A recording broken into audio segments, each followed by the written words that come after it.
Et on commence par la nationale 1 masculine. Pouzauges qui recevait Lanester. Toujours pas de victoire pour les Pouzaugeais. Et cette fois, il y avait un gros client qui se déplaçait à la salle de l'Étoile. Oui, parce que donc effectivement, pour la première fois de la saison, Pouzauges accueillait une équipe du haut de tableau.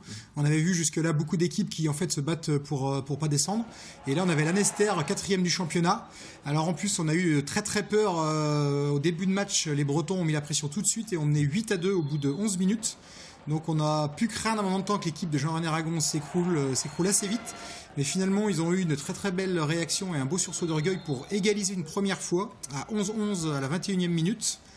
Lanester a repris les choses en main avec une équipe très très expérimentée, notamment un arrière, la Chauvin, qui a été le bourreau des Vendéens toute la partie, qui a marqué les 2 derniers buts du match.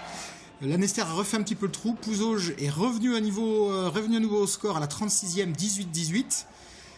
Lanester a repris à nouveau 3-4 buts d'avance en milieu de deuxième période. Et Pouzauges est revenu une 3e fois au score à la 55e sur un but de Pierre Lomdé.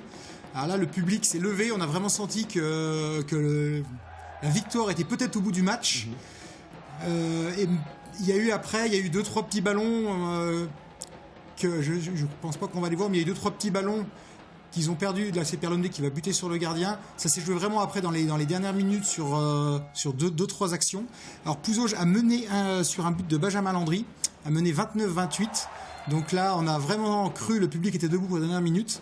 Mais malheureusement, il y a eu une perte de balle à 30 secondes de la fin alors qu'il y avait 29-29. Il y a eu contre-attaque pour les Bretons et c'est Chauvin qui a marqué son 13e but du match, qui est venu planter les Vendéens vraiment... qui était vraiment très très déçu parce que là ils ont vraiment touché du doigt leur première victoire, ce qui n'avait encore pas été le cas cette année en fait.